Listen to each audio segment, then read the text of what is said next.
Salute, salute, salute to God, the Most High, the Creator of everything. I'm gonna cut this short. I'm gonna go ahead and hit y'all with that infamous and traditional one time. Yeah. Hey, y'all, thank you for making that thing stand out like that. I never thought, you know what I'm saying, a simple one time would be as popular as it is, but a lot of people reach out to me and tell me that's one of their favorite parts. All right, I got to get that love to the God before I start anything, y'all. Respect to the God, the creator, the savior. Now, here we go. Listen, me and Mr. Anonymous, we stayed on the phone chopping it up a little bit more. After I ended the first take and uploaded the video or whatnot, y'all go check out Crazy Conversations with Mr. Anonymous, But we began to talk about other things that we probably should not have gotten into. And Mr. Anonymous, do you care to address the people and tell the people what happened? Because I'm finna tear down these munchos and listen to this good entertainment right here. We was talking about you asked me about the Orlando Brown interview. And I was explaining to you, and I was like how exactly what I thought about that. Back up a little bit more. Wait, I'm sorry to interrupt you, but back up to the point to where we were talking about who we would love to get interviewed by or work with, and what kind of led into the whole discussion of Orlando Brown. Oh yeah. You say you would like to do an interview with Kwame Brown, correct? Right. I would love to work with Kwame. That's my favorite on YouTube. And I was just speaking about people that I like to listen to, like Corey, David Banner. I was expressing how I like Charleston White, and we were talking about Dragwall Wright, and one more. That's when we came up with the funny. What is it? Funny Michael, Funny Maurice, what's his name? Funny Marcus or something like that. Yeah, Funny Marcus. We came with that interview, and he was like, "Did I see one with Orlando Brown?" No, we was talking about each other. No, let me back it up a little bit. We was talking about how much I like Charleston White, how he's so needed for the culture. Mm-hmm. And I say I even like listen to Orlando Brown. I say because he act crazy, but I was like, it'd be truth to what he was saying too. I say he just be putting on the act, facade or whatever. And you was like, did I see the interview with the dude, and Ray J? And I was like, yeah. And I said, you see how he shut Ray J down? I said, you see how Ray J couldn't say that? Ray J was like, man, what's wrong with dude? And I was like, they took that oath. When they take them pictures covering their mouth or whatever, they took that oath not to speak on things. You see, Orlando Brown, we don't have them chains on him anymore, so he ain't able to speak freely. Ray J couldn't speak, but that's why he sat there and played crazy, like Orlando was crazy. But Orlando Brown really was acting like how they be acting in them parties. And Ray J just sat there uncomfortable, but he had to play it off like that.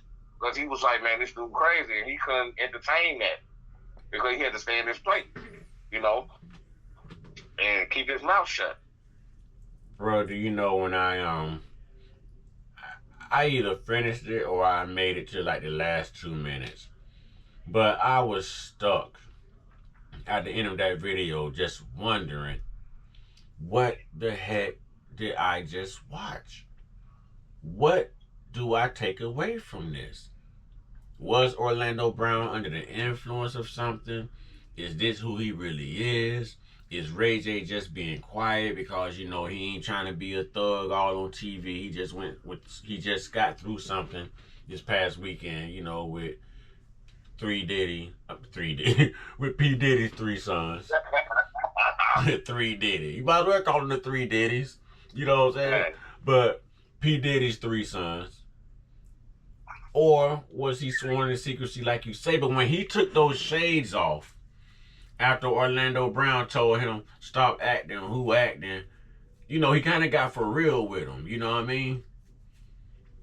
I thought Ray J was going to stand on business. Nah. I'm going to tell you why. Because, simple fact, see, the reason why I ain't take Ray J too serious because he on a reality show. He on hip-hop or whatever. That whole thing is scripted and saying the way he acts out and do publicity stunts or whatever or whatnot. He also been in the game at a young age. Same thing Orlando Brown went through. I think Ray J probably went through if his sister Brandy didn't protect him from that. But Brandy was the first one in the game, then Ray J came after her. So unless Brandy protected him from them things, but you know what I'm saying, once he got a certain age, every kid is rebellious. Orlando Brown admitted to being, you know, touched in being a certain kind of way being young, because Orlando Brown been in the game for a long time, ever since Family Matters, back to Jamie Foxx. You know what I'm saying? Like, them just a couple shows that he was in a long time ago. He was young. He was a kid. That was before he even got with Disney World. 5 years old, bro. That's so Raven. 5 years old. Yeah, so that was even before he even got to Disney and started doing That's So Raven. So that man has seen some of the stuff that we probably would never see. And people be thinking he crazy, but like they say, you know, we grew up, they say every joke, man, is some truth. Like, your homeboy joking on you, bro, he might call you ugly or something like that, but there's some truth in that joke. That's how a person feel about it. So it be some truth in his antics on what he be doing, bro, and that's just my opinion. You know, I don't expect everybody to agree with me, but they label that man crazy and this and that. But when you've been abused for so long, bro, did this and that, plus, he's not always sober. Because when Charles White did the interview with him, Charles White said, you know, he doing interviews, you know, to maintain his high or whatever. So you never know what the next person might go through. And I think he said that he's addicted to certain substances. He gets clean. And I think he's doing these interviews to try to maintain, you know, his numbers and maintain his lifestyle or whatever. But it doesn't take away from what he's saying, man. He called P. Diddy and Jay-Z his aunties. He's like, yeah, they're my aunties. He didn't even respect them as men. And say them my uncles. He said them my aunties. But he also went out to call out Bow Wow and this is alleged, you know what I'm saying? I can't say alleged because he said it. He went on to call out Bow Wow and there was another one, man. And I ain't gonna lie. Man, I'm gonna say this only because I would say that he say Bow Wow got some of the best pussy ever. He opened the whole interview. His eyes rolled in the back of his head. He was like, man, Bow Wow got the best publicity ever, bro. Like, and then he demonstrated how, I don't want to be too graphic. I like to keep my things spiritual, but yet informative. You know what I'm saying? Like, but y'all go look at this video with Funny Marcus, Orlando Brown, Funny Marcus, and Ray J, man. Yeah. The whole video just opened up, just odd, just real zesty, just the way he came out. Dude was like, I told you to be dressed. He say, I am dressed. Well, that ain't how you're supposed to be dressed. Oh, I went and bought a suit and some nice shoes. I came for your, and I'm like, what? Bro, are you really looking at God? Do you think he was serious with Funny Marcus?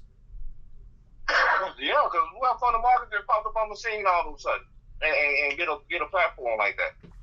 Think about it. Where did he come from all of a sudden? I got one even further since we touched on the subject. You ever seen a Carmichael show? Carmichael show. This is somebody, you know, okay, one of the Transformers with Mark Wilburn, what's his name, baby? Mark Wahlberg. Okay, the black dude that was in there, the tech freak geek. After that movie, he got his own television show. And a stand-up. And Cat Will talked about him. Well, it subliminally talked about him in the Shannon Sharp interview he had. What he said? He said how this guy just come along and just get his own TV show. Yeah, so it's layers to it, man. And you know, like I said, you trying to keep it clean, so I'm gonna respect your platform, trying to keep it clean as I can. But you know, Mr. Anonymous mouth is reckless. He get to talk about certain things because it's just pure evil, man. On how they do things and how they hold things over people's heads to control them.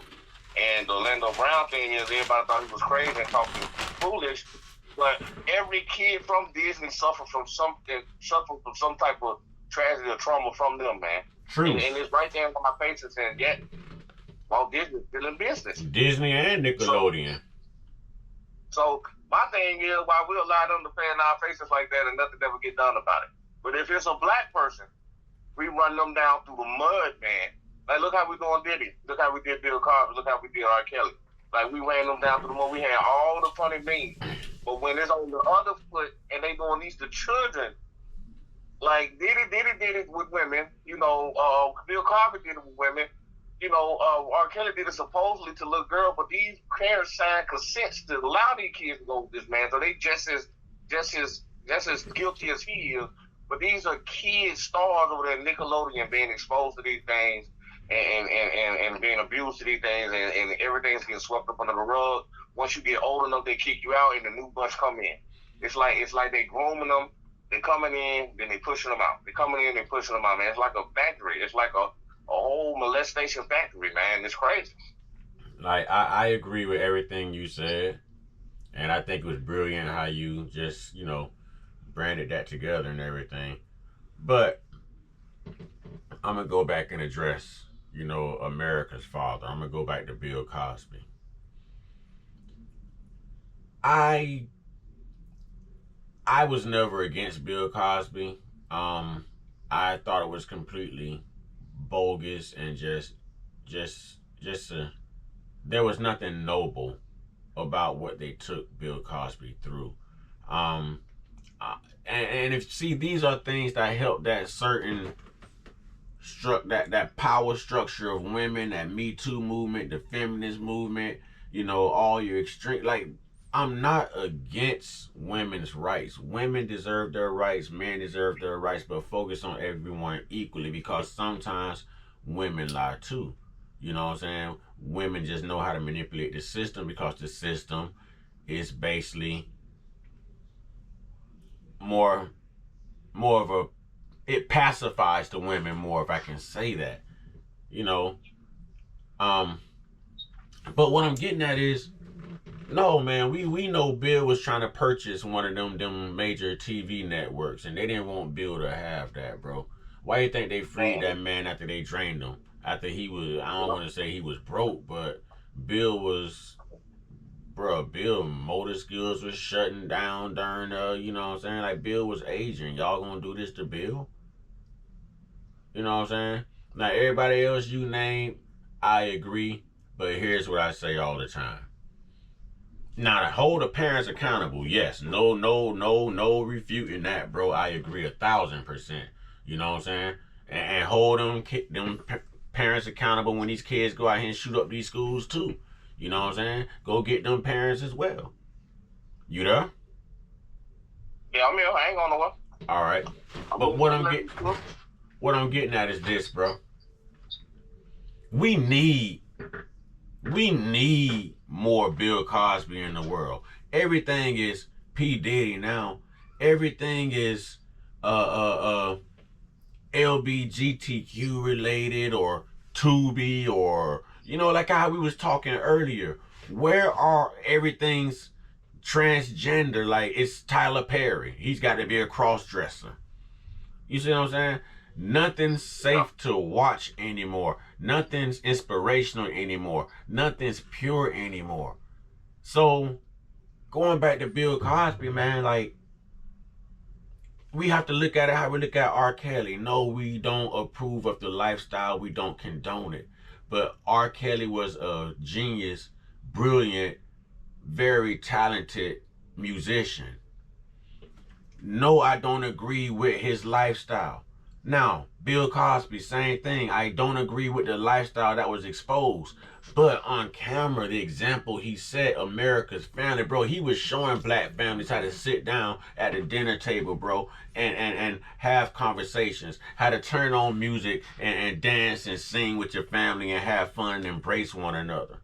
You see what I'm saying? He was showing us how to send our kids off to college and how to take care of them, how to fund them. You know what I mean? He was a doctor, bro. On the show, he was a doctor. Yeah. You know what I mean? And he was also a psychologist. Let's not forget. On the show. So we need more of that. We need more of those family matters.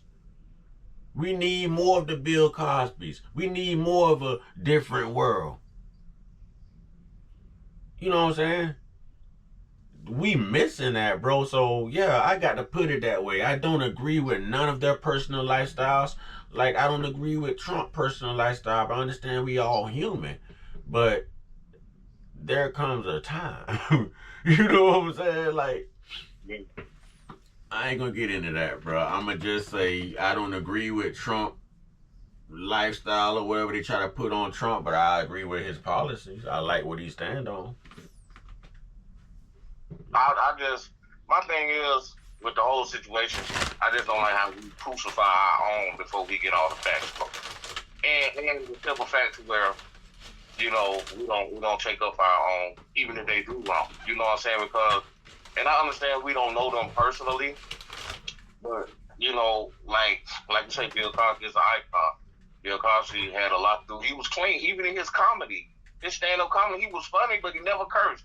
He was clean. Him and Sinbad are like the two best comedians to ever do it without cursing. As far as like black comedians, you know what I'm saying, doing stand-up. They never curse, but they can make you laugh. That's like pure comedy, and they didn't talk about sex or anything like that. Like nothing provocative, anything. Like those guys really like are the patriarch as far as that genre in that area. You know what I'm saying? You got your Eddie Murphys and you got your, Rich Pryor and things like that did they curse and whatnot. But Sinbad and Bill Cosby, they stand up, they didn't curse. They set a certain standard for Black Americans, saying like, hey, these are our upper class people, or this could be you too. Because no matter what it is, no matter race it is, man, you got your upper class, you got your middle class, and you got the bottom people. You know what I'm saying? And that's in any culture. White, black, Mexican, Asian, it don't matter. You gonna have your poor parts, you gonna have your rich part. Every rich person look down on a poor person, man, because the poor person is what keeps the rich people rich. Until we realize it and reverse it. But that's a little bit off the subject as well. But I was saying, I just don't like how we crucify each other, man, before we get all the facts. And once it's done, man, we just drag each other through the mud. And we the only race that really do that. Look at Weinstein when it happened. We ain't about drag Weinstein like we did Bill Cosby. That happened like somewhat almost around the same time, if I'm not correct. If I'm not mistaken, that was around like almost the same time. Like they got Weinstein, then they came out of Cosby. Let me interject. Now, I would go on record and say that Hollywood came out and rejected Harvey Weinstein, bro. Everybody, don't matter what color, what race, no matter, you know what I'm saying, Meryl Streep, all of them came out and spoke against and disavowed Harvey Weinstein. Now, culturally, I think black people supported Bill Cosby. I'm not going to say we showed Diddy that same support because we saw those videos of what he did to Cassie. Bro, that's cold-blooded, bro. You know what I'm saying? And people have been saying this about Diddy for years. For years. So to me, that's a whole different level of respect because Diddy could never embrace and play the role of Dr. Huxtable as Bill Cosby did. Because truthfully, I believe that is a reflection of who Bill Cosby really is and was in real life. Now, if we was talking about OJ, okay, good case. You know what I'm saying? But we talking about Bill versus R. Kelly versus... Nah, bro. Like, I think Bill... Because they was never supposed to... They agreed that they would go off record. They was not even supposed to record that and use nothing that he said. Because of that disclaimer. And they ended up recording it and putting it out. You know what I'm saying? They violated his civil rights. That's how Bill got free. So if you think about it, they did it just to silence him. And when they knew they had control of him, they left a loophole for him to be freed. Yo, they use all this. They made him use all his assets up. Right. Right. Show me a loophole for P. Diddy. I don't know, man. I guess it's who we know. I can't speak on it. It's still going on. You know what I'm saying? So I ain't gonna, it is what it is, man. I mean, we've seen worse happen. We've seen jokers get off with way worse. And not in our culture. I'm just saying. We've seen some things that we'd have been disappointed about. Like, I don't see how the hell they got away with that. So. But I don't think he gonna slip through the cracks though. I think they got all them cracks sealed up on Diddy. I agree. Bro, too many people. Now, I'm going to tell you what I don't like. Let me address this first. I don't quite agree with us sticking together and pacifying one another and taking up for one another, because that's what got us into this oppression in the first place. Some people want to get off the plantation, some people want to stay on. You see what I'm saying? Yeah. So the black culture is known to be like crabs in a pot, bro. As soon as one make it out, now everybody want to pull him back down or expect him to come back and save the hood. You save yourself by the decisions you make. You face oppression by the decisions you make. I don't agree with the rich get rich off the poor. I agree with the rich get rich due to their decision making. And if you don't want to be poor, watch what a rich man do and emulate that. You see what I'm saying? So it comes down to, bro, you can be an ex-con, you can be a trans, you can be, it don't matter, bro. It's about the decisions you make, the path you go down, who you're connected to, how good are you at your craft, how well can you speak, how educated are you, how informative are you, how funny are you. You know what I'm saying? I get you on that, but I'm gonna back up something. You say the poor don't make people rich. I gotta disagree with you on that for the simple fact: who made Jordan rich? White people weren't buying Jordans like that. It was us buying them Jordans. Them Jordans were $200 something, and mother was working, father was working, or that kid was working themselves just to get them high price shoes. You could have got 2 or 3 pairs of shoes for that same price. So it is the poor that always trying to look rich. See, we the ones who want to impress. So the poor people gonna always try to get the flyest gear and live above their means. Every poor person try to live above their means, and that will make the rich richer. Ain't no way in hell you supposed to be living in an apartment wearing anything Gucci, Louis Vuitton, or none of that. You know what I'm saying? Unless it's knockoff. But ain't no way you should be able to go shop in a Gucci store or Louis Vuitton store or get anything like that. And stay in an apartment, don't have your own house, your own land, or no kind of business, anything going for yourself. Let me Like, address why that. would you do that? Like, Walmart clothes feel just the same. Well, they're not even Walmart, but you go to the mall or anything and get a Nike shirt or anything that costs way lesser than that. You would rather spend $50 or $100 on a Gucci t-shirt when you can get 50 t-shirts, you know what I'm saying, from the corner store with that same $100, you know what I'm saying, and have 50 t-shirts you can wear. That's almost 2 months worth of t-shirts you can wear. So it's the mindset of the poor people have, which is why I say poor people keep the rich richer. All right. Because we won't go on special stuff. You know what I'm saying? PlayStation 5 come out, and the first thing you see, everybody talking about, you get the PlayStation 5, you know, PlayStation 5, this and that. Everybody's saving their money to get this PlayStation 5, but you can't even save that money to get yourself out your situation. All right, I'm approaching my cutoff time. Let me get this rebuttal in real quick.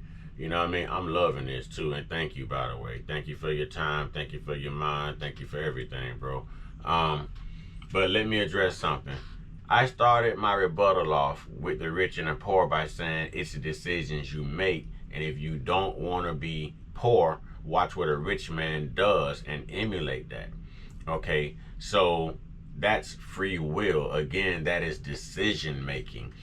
If someone know they are broke, know that they are economically challenged, you see what I'm saying? Why would you be out there paying $200-$300 for Jordans? It's the decisions we make. And the reason what I said applies is because you have certain people who have a good financial bracket, bro, who ain't finna go out there and spend $200-$300 on a pair of shoes.